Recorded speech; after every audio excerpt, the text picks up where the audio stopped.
जो पाठ हैं वो हैं जॉर्ज पंचम की नाक और इसके जो लेखक हैं वो हैं कमलेश्वर। इसके 6 क्वेश्चन पहले हो चुके हैं। अब इसका जो 7वां क्वेश्चन इस प्रकार से है, जॉर्ज पंचम की लाट पर किसी भी भारतीय नेता यहां तक कि भारतीय बच्चे की नाक फिट न होने की बात से लेकर किस और संकेत करना चाहता है।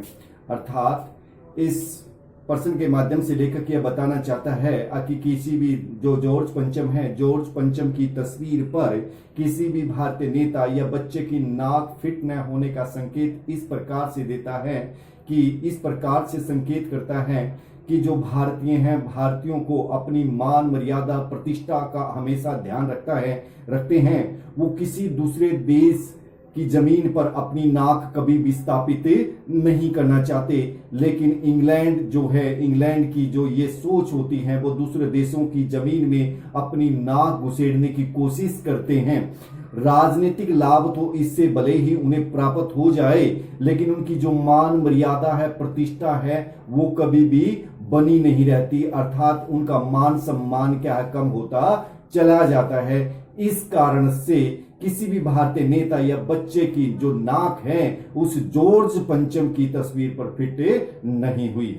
इसके बाद नेक्स्ट क्वेश्चन है, अखबारों में जिंदा नाक लगाने की खबर को किस तरह प्रस्तुत किया गया। अखबारों में सिर्फ यह बताया गया कि जो नाक का जो मसला था उसका हल हो गया है, उसका समाधान हो गया है, और किसी प्रकार की जो जानकारी है आम व्यक्ति तक नहीं दी गई कि जो नाक का जो मसला हो किस प्रकार से हल हुआ है, कैसी नाक उस पर लगाई गई है। सिर्फ अखबार में यह छपा कि जो नाक का जो मसला था वो उसका हल हो गया है। उसके बाद है 9th क्वेश्चन आपका है, नई दिल्ली में सब था सिर्फ नाक नहीं थी। इस कथन के माध्यम से लेखक क्या कहना चाहता है। नई दिल्ली में क्या है, जब इंग्लैंड की महारानी एलिजाबेथ द्वितीय आ रही थी तो उनके स्वागत की तैयारी के लिए क्या है, जो धूल मिट्टी से सनी जो सड़कें थी, दीवारें थी, उनको क्या है साफ सुथरा किया गया, टूटी फूटी सड़कों की मरम्मत की गई। अर्थात जो दिल्ली है, दिल्ली को जगमगा दिया था, चमका दिया था। वो दिल्ली के माध्यम से वो सारे देश की तस्वीर को प्रस्तुत करना चाहते थे।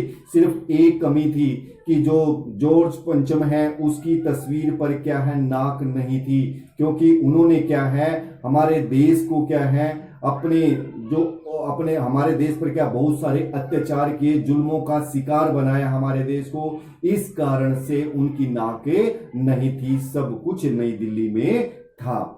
इसके बाद है, जॉर्ज पंचम की नाक लगाने वाली खबर के दिन अखबार चुप थे।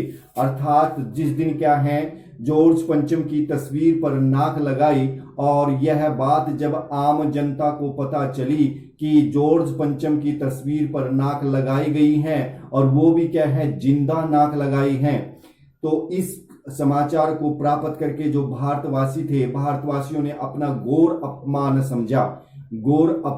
समझा।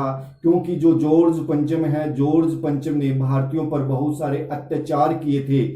इस कारण जिस दिन जब आम आदमी को जब इसका पता चला तो किसी भी राजनेता, किसी दूसरे में कोई उद्घाटन नहीं हुआ, कोई उत्साह नहीं हुआ, कोई फंक्शन नहीं हुआ। सभी क्या है चुप थे, सभी क्या है उदासी के भाव से उदास थे, चिंतित थे, सभी चुप थे। कहने का अभिप्राय है उस दिन कुछ भी नहीं हुआ।